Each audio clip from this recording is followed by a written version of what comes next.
So the end of fear inventory, the end of all of the inventories is fear and sex.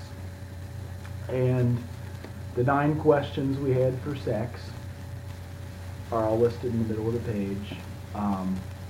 If we owe an amends and maybe relationships we didn't remember, we do get quiet about, meditate. God alone can judge our sex situation. Counsel with a person is often desirable. So our sponsor, or somebody who's had an experience with that, the sponsor can direct you towards them. But we let God be the final judge. We realize that some people are as fanatical about sex as others are loose. We avoid hysterical thinking or advice. And that's underlined because that's important. Like we can overthink or let the obsession kick in there, and there's no need to. If our intentions are good and we're ridding selfishness from our lives and seeing a relationship where we can be of service in, that's where it could be helpful. Suppose we fall short of the chosen ideal, your sex ideal, and stumble. Does this mean we're going to get drunk? Many people say yeah, so some people tell us so, but this is only a half-truth. It depends on us and our motives. If we are sorry for what we have done and have the honest desire to let God take us to better things, we believe we will be forgiven. And if we have learned our lesson, if we are not sorry and our conduct continues to harm others, we are quite sure to drink. And that goes to, it'll likely spiral to another fear if we don't do inventory, take over our lives, then resentment, and when we don't see our part, it takes over our lives, and then kind of we're taking our will and our control back. And that's important to have the good intentions with it. And here's the sum up here. To sum it up, we earnestly pray for the right ideal, for guidance in each questionable situation, for sanity, and for the strength to do the right thing. If sex is very troublesome, we throw ourselves harder into helping others. We think of their needs and work for them. This takes us out of ourselves. It quiets the imperious urge, when to yield would mean heartache. If we have been thorough about our personal inventory and we have written down a lot, we have listed and analyzed our resentments, we have begun to comprehend our futility and fatality, and we have commenced to see their terrible destructiveness. We begin to learn tolerance, patience, and goodwill toward all men, even our enemies. Those are all promises. Why they have a P next to them. The promises from the inventory. Oh, I thought those were question marks. Sorry.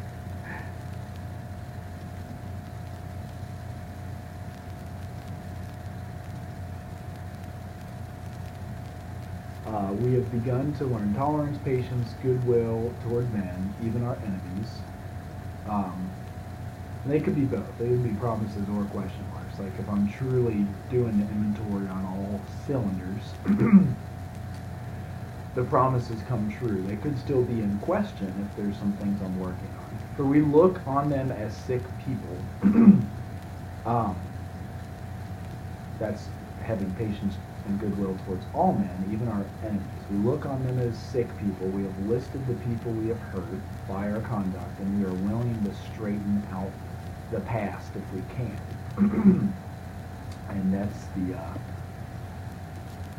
promises and questions if we're still working on it. And we hope to get to this part. For us, what we could not do for ourselves. I skipped it. In this book, you read again and again that faith could do for us what we could not do for ourselves. We hope you are convinced now that God can remove whatever self-will has blocked you off from Him, your Creator. If you have already made a decision and an inventory of your grosser handicaps, that's the 4th step, you have made a good beginning. It's stemming from the 3rd step. So already made the decision is the 3rd step, and the inventory of your grosser handicaps is the 4th step. You have made a good beginning. That being so, you have swallowed and digested some of the big chunks of truth about yourself. Now it's this page, into action. Because you have already done inventory with your sponsor, and it tells you how to do it, and then you do 6, 7, and 8 right after that. It's actually rapid fire in these few pages. So into action. Having made our personal inventory, what shall we do about it? We have been trying to get a new attitude, and that says third step above it, new relationship with our Creator, and to discover the obstacles in our path. We have admitted certain defects. We have ascertained in a rough, we have put our finger on our personal inventory. Now these are above that. This requires action something now, which when completed will mean we have admitted to God, to ourselves, and to another human being the exact nature of our defects. That's the 5th step. This brings us to the 5th step in the program of recovery mentioned in the preceding chapter. This is perhaps difficult, especially discussing our defects with another person. We think we have done well enough admitting these things to ourselves. There is doubt about that. In actual practice, we usually find a solitary self-appraisal insufficient. Many of us thought it necessary to go much further. We will be more reconciled to discussing ourselves with another person when we see good reasons why we should do so. The best reason first. If we skip this vital step, we may not overcome drinking. And that's underlined because they had experience with it in their group in 1939. We have experience with it in our group. A lot of these traumas and resentments can take us to drinking again if we don't work through them. Time after time, newcomers have tried to keep to themselves certain facts about their lives, trying to avoid this humbling experience. They have turned to easier methods, maybe drinking. Almost invariably they got drunk, and that was underlined, because we haven't really worked through it. We still have some trauma reaction on the body. The science nowadays of what trauma does to the body is astounding too, and I'd want to drink to shut that off also. Having persevered with the rest of the program, they wondered why they fell. We think the reason is that they never completed their house cleaning. Took inventory, all right, but hung on to some of the worst items in stock. Maybe the poison, and they ate it as cereal. They only thought they had lost their egoism and fear. They only thought they had humbled themselves, but they had not learned enough of humility, fearlessness, and honesty. In this sense, we find it necessary until they told someone else all of their life story. More than most people, the alcoholic leads a double life. He is very much the actor, which we talked about 20 pages ago. To the outer world, he presents his stage character. This is the one he likes his fellows to see on Facebook. We put up our pretty pictures. He wants to enjoy a certain reputation, but knows in his heart he doesn't deserve it. The inconsistency is made worse by the things he does on his sprees, and that's sober or drunk. So we could have a dry drunken spree where we act like an asshole. Coming to his senses, he is revolted at certain episodes he vaguely remembers. These memories are a nightmare. He trembles to think someone might have observed him as fast as he can. He pushes these memories far inside himself. He hopes they will never see the light of day. He's under constant fear and tension, which alcohol releases the tension, but then causes the phenomenon of craving again. That makes for drinking. Psychologists inclined to agree with us. We have spent thousands of dollars for examinations, and back then the money was silver, so that's a lot of money. We knew but few instances where we have given these doctors a fair break. We have seldom told them the whole truth, nor have we followed their advice? Unwilling to be honest with these sympathetic men, we were honest with no one else. Small wonder many in the medical profession have a low opinion of alcoholics and their chance for recovery. Same in 1939 goes for today. The same stuff we see in the recovery community. We must be entirely honest with someone if we expect to live long or happily in this world. Rightly and naturally, we think well before we choose the person or persons with whom to take this intimate and confidential step. And I'll do inventory with sponsor and folks that I'm accountable to that I trust and close friends that do the same stuff. Those of us belonging to a religious denomination which requires confessions must, and of course will want to go to the properly appointed authority whose duty it is to receive it. Though we have no religious connection, we may still do well to talk with someone ordained by an established religion. We often find such a person quick to see and understand our problem. Of course, we sometimes encounter people who do not understand alcoholics. That happens all the time. If we cannot or would rather not do this, we search our acquaintance for a closed-mouth, understanding friend. And that's the definition of the sponsor. So a closed-mouth, understanding friend. Perhaps our doctor or psychologist will be the person. It may be one of our own family, but we cannot disclose anything to our wives or our parents which will hurt them and make them unhappy. We have no right to save our own skin at another person's expense. Such parts of our story we tell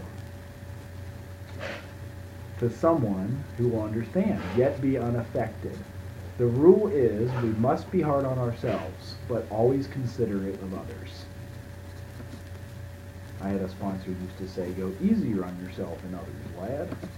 Notwithstanding the great necessity for discussing ourselves with someone, it may be one is so situated that there is no suitable person available. If that is so, the step may be postponed. Only, however, if we hold ourselves in complete readiness to go through with it at the first opportunity. We say this because we are very anxious and we talk to the right person. So choose your sponsor carefully, or who you read your inventory to. It is important that he be able to keep a confidence, not put it on Facebook, that he fully understands and approves what we are driving at, and that he will not try to change our plan.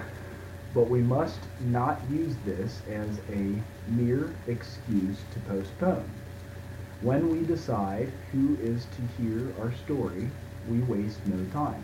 We have a written inventory and we are prepared for a long talk. We explain to our partner what we are about to do and why we have to do it. You should realize that we are engaged upon a life and death errand. Most people approached in this way will be glad to help. They will be honored by our confidence.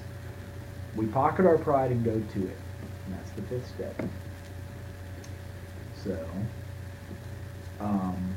moving on towards the sixth step, here's the details of this. Illuminating every twist of character, every dark cranny of the past.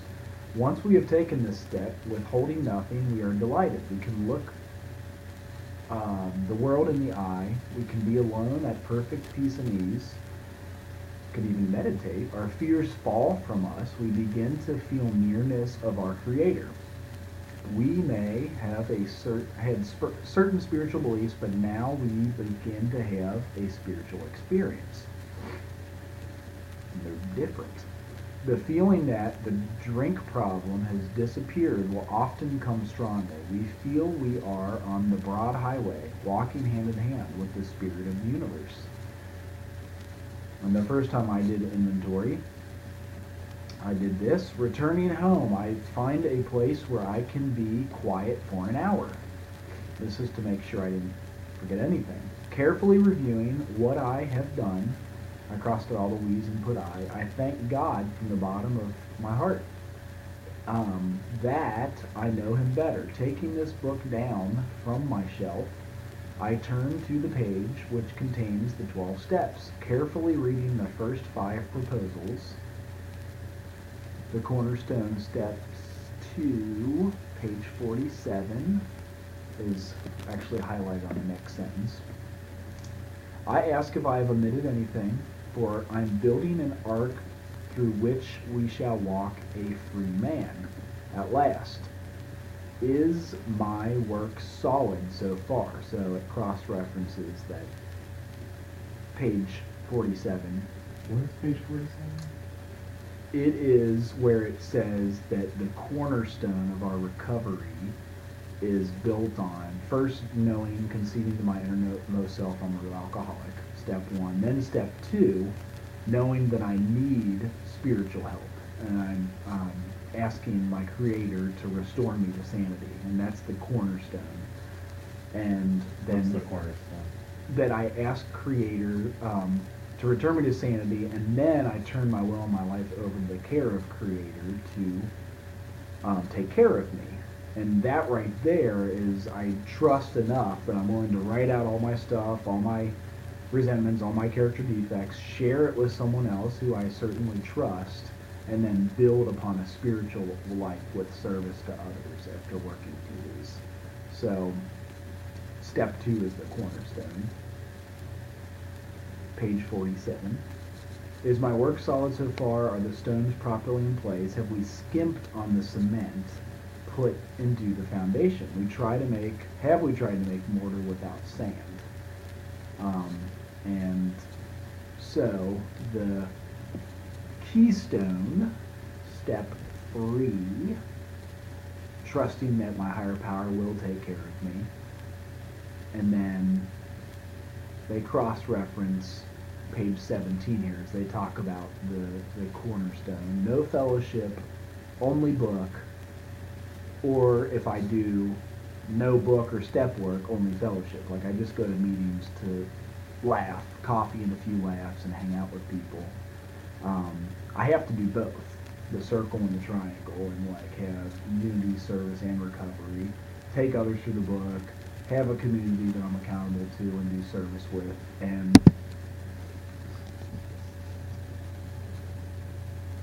if I have all three, I have that serenity.